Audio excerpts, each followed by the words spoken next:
Good morning, Cohen Fleece Force. There's about £4,000 retail price sat on this table right now in fantastic, best in the world UK yarn. It is absolutely superior in quality. Its bounce, its luster, its staple strength. It is just amazing. I've got both mill spun and hand spun on this table right now. It's DK weight. It's woolen spun for both knitting machines and hand knitted projects. This has all been commissioned to us by different customers. It's lots of different breeds on the table right now. And I just want to take you through it because I think there is huge potential to bring back UK woolen wear. Unfortunately, I've seen quite a lot of limitations. We've got to get through those challenges and limitations to be able to achieve it. Every time I walk into a shop, it's either imported, it's merino, or it's cashmere.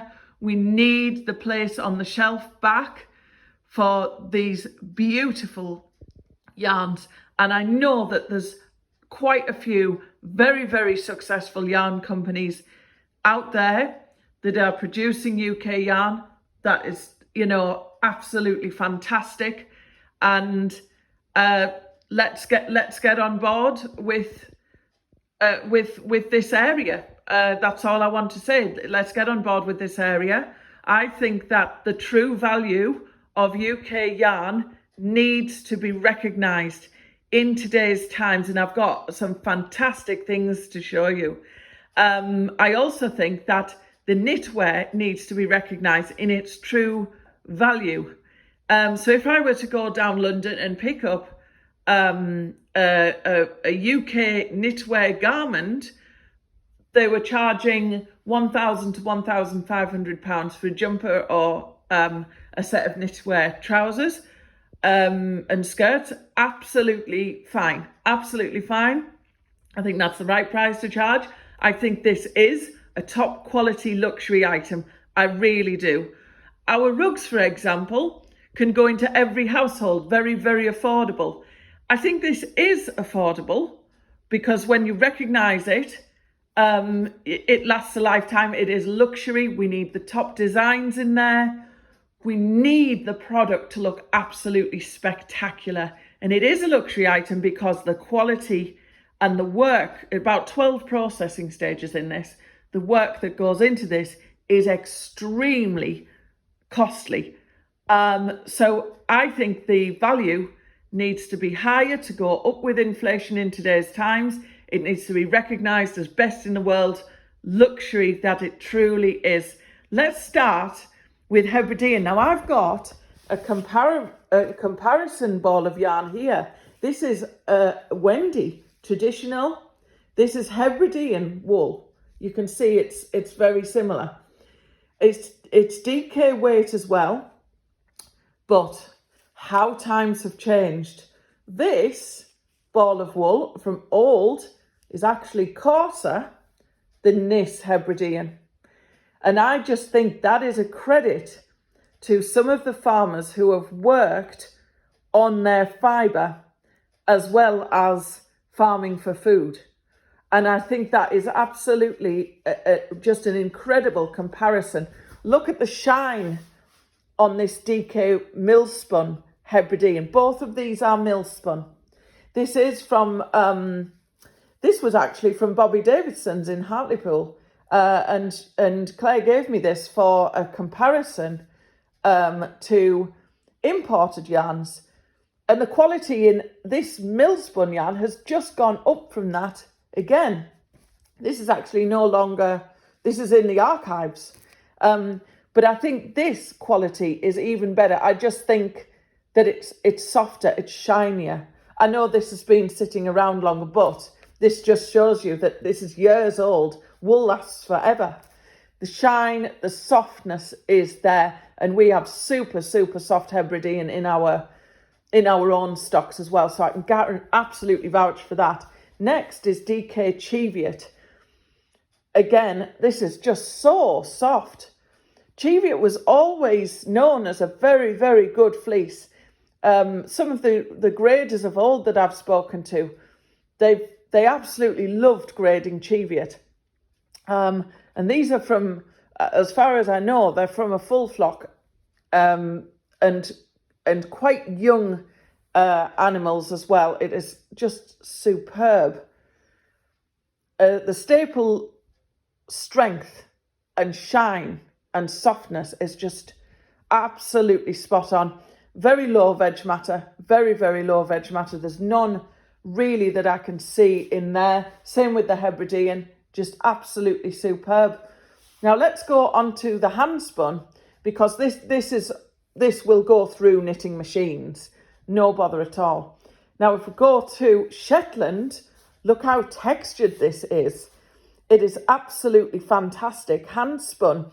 This is technically DK.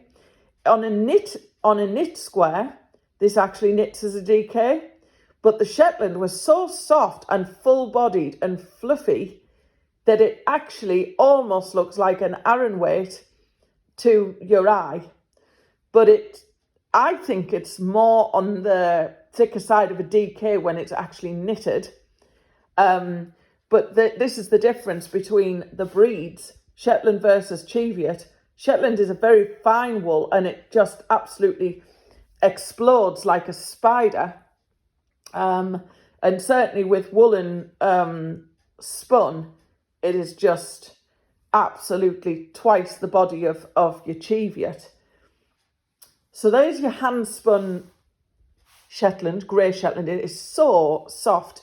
All of this wool, I can actually, I do a softness test, so I feel it with my fingers. I could wear a jumper in all of these breeds, and that's the first time I've been able to say this. If I put this on my neck, it does not itch, it doesn't scratch. There's no spikes in it at all. It is just so smooth. I can wear that Cheviot as a jumper, I can wear the Hebridean as a jumper, and almost certainly this Shetland. Shetland is renowned. Most of the Shetland is very, very wearable, and we actually discard and downgrade. We don't waste it, but we downgrade Shetland that is not wearable. If it's too coarse, if it's got a staple break in, we downgrade it into like rug blends and things like that, just to add a little bit of colour and softness to rugs, so it can soften rugs, but it's too harsh and not enough quality to go into clothing. And that's the way we work. Next, alpaca. First sheer alpaca. This is coming through. This is absolutely beautiful. And it is spun so well. That's not part of it. It is spun so well that could nearly go through a knitting machine. Tess, of course, hand spinner, who we've done videos on, has spun this to perfection. So that is a very extremely good example of hand spun, how close hand spun can go to mill spun. Tess, with alpaca as well, Tess can really get it down to a fine DK weight, and that actually reflects the quality of the alpaca here. But in general, I just think that is absolutely fantastic. What a showcase of what our UK yarn and fibre can do in both the mill spun and hand spun sections. Going forwards in our own work, we've got knitting machines coming, and we've got a merino trial underway. A merino has gone through our carder. It has gone through our carding machine, and it's all underway on our own knitwear trials with Blueface Leicester. We're toying with merino, UK merino, but we'll see how that goes. And yeah, it's time to really get this stuff into really good knitwear design, where someone will walk in and want the garment straight away because of how it looks, and then the backstory behind it.